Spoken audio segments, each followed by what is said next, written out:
పాకిస్తాన్పై Bharat attack చేస్తుందా చేయదా? ఈ suspense లాగే ఉంది. మరోవైపు పాకిస్తాన్ భయపడుతూ చస్తోంది. ఇటు ఇంటి దొంగలు కూడా ఏం జరుగుతుందా అని అర్థం కాని పరిస్థితి వీరికి. ఎందుకంటే ఎంతో కొంత కన్ఫర్మేషన్తో కూడుకున్న ఇన్ఫర్మేషన్ ఉంటే పాస్ చేద్దాం శత్రుదేశంకి అని చెప్పేసి.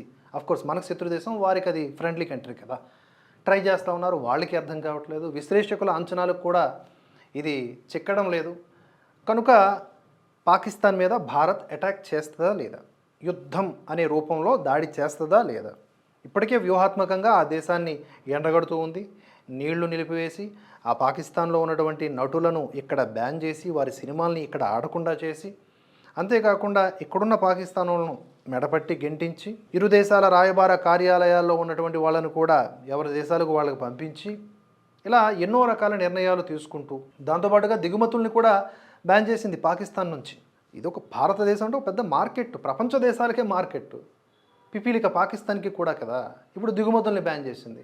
రూపాయి పుట్టదా మన భారత్ నుంచి, ఇప్పుడు ఆ దేశానికి రూపాయి కూడా పుట్టదు. కనుక ఈ పాకిస్తాన్కి ఏం జరగనుంది, ఏం చేస్తుంది భారత్ అనేది వీడని సస్పెన్స్ నడుమ కేంద్ర ప్రభుత్వం ఒక అనౌన్స్మెంట్ చేసింది. అదే రేపు అంటే మే 7న మాక్ డ్రిల్. రాష్ట్రాలకు కేంద్ర హోంశాఖ కీలక ఆదేశం. ఏంటి ఈ మాక్ డ్రిల్ అంటే? ఎటువంటి పరిస్థితులైనా సరే, అంటే యుద్ధం నెలకొనేటటువంటి ఒక సంక్లిష్ట పరిస్థితి వచ్చినప్పుడు సామాన్య పౌరులు ఎలా ఉండాలి, సామాన్య పౌరులను రక్షించే వ్యవస్థలు ఎలా పనిచేయాలి అనేది ఒక రకమైనటువంటి డ్రిల్ అన్నమాట. అందులో భాగంగా ఈ అనౌన్స్మెంట్ చేయడం జరిగింది. ఒకసారి వివరాలు చూద్దాం. పహల్గామ్లో జరిగిన ఉగ్రవాద దాడి తరువాత పాకిస్తాన్తో నెలకొన్న ఉద్రిక్తత దృష్ట్యా కేంద్రం కీలక ఆదేశాలు జారీ చేసింది. అన్ని రాష్ట్రాల్లో భద్రత కట్టుదిట్టం చేయాలని కేంద్రం సూచించింది. ఈ క్రమంలో శత్రు దాడి నుంచి పౌరుల రక్షణ కోసం బుధవారం మే 7న మాక్ డ్రిల్ నిర్వహించాలని పలు రాష్ట్రాలను కేంద్ర హోంమంత్రిత్వ శాఖ ఆదేశించింది. సమర్థవంతమైన పౌర రక్షణ కోసం తగిన ఏర్పాట్లు చేయాలని సూచించింది. వైమానిక దాడుల హెచ్చరిక సైరన్లను పరీక్షించాలని, దాడి జరిగితే వాటిని ఎలా ఎదుర్కోవాలనే అంశాలపై సన్నద్ధత కార్యక్రమాలు చేపట్టాలని, ఎయిర్ రైడ్ హెచ్చరిక సైరన్ల పనితీరును కూడా పరీక్షించాలని, అత్యవసర సమయాల్లో ఎలా స్పందించాలో ప్రజలకు అవగాహన కల్పించాలని సూచించింది. కాగా అత్యవసర సమయంలో విజిబిలిటీని తక్కువ చేసేందుకు క్రాష్ బ్లాక్అవుట్ చర్యలు, కీలకమైన ప్లాంట్లు ఇన్స్టాలేషన్లను కాపాడుకునేందుకు మభ్యపెట్టే విధంగా చర్యలు చేపట్టడం, జాతీయ ముప్పు ఎదురైనప్పుడు ప్రజల్లో అవగాహన పెంచడం, వేగంగా ప్రతిస్పందించడం, ప్రజలను ఖాళీ చేయించే ప్రణాళికలు, రీహార్సల్స్ వంటివి ఈ మాక్ డ్రిల్ లక్ష్యాలని కేంద్ర హోంమంత్రిత్వ శాఖ పేర్కొంది. అయితే ఈ మాక్ డ్రిల్ జరుగుతున్నప్పుడు కనీసం ఒక 5 కిలోమీటర్ల పరిధిలో కొంతమందిని నిషేధించాలి. వాళ్ళే సోకాల్డ్ జర్నలిస్టులు. సో ఈ లిబరాండ్ జర్నలిస్టులు అందరూ కూడా గతంలో బర్ఖాదత్తు, రాజ్దీప్ సర్దేశాయి ఇలాంటి వాళ్ళు ఉంటారు కదా, వీళ్ళంతా ఏం చేస్తారంటే ఇదిగో ఇలా చేస్తుంది భారత వ్యూహాలు, ఇవి భారత్ ఇలా తప్పించుకుంటుందట, అదిగో అక్కడ బ్లాక్ చేస్తుందట, ఇవన్నీ చెప్తారు వాళ్ళు. ఎంతసేపు? ఒక మెయిల్ చాలు ఇన్ఫర్మేషన్ పాస్ చేయడానికి. అయితే ఇప్పుడు అన్నీ కూడా కేంద్ర నిఘా వర్గాల యొక్క డేగ నీడలో ఉంటాయి. కనుక ఇప్పుడు రైట్ టైం అన్నమాట ఇంటి దొంగలను పట్టుకోవడం, వాళ్ళని కఠినంగా శిక్షించడం. ఈ విషయంలో మొహమాట పడకపోతే చాలు కేంద్ర ప్రభుత్వం చాలామంది ఇంటి దొంగల్ని మనం ఈజీగా చెరసాలలో బంధించవచ్చు. అలా ఆ కేంద్ర హోంమంత్రిత్వ శాఖ జారీ చేసినటువంటి విషయాల్లో ఉన్నటువంటి వివరాలు ఇవి. అలాగే పహల్గామ్ ఉగ్రదాడి క్రమంలో పాకిస్తాన్పై భారత్ ప్రతీకార దాడులు చేసే అవకాశాలు ఉన్నాయనే అంచనాలు నెలకొన్న వేళ కేంద్ర హోంశాఖ ఎలాంటి ఆదేశాలు జారీ చేయడం గమనార్హం.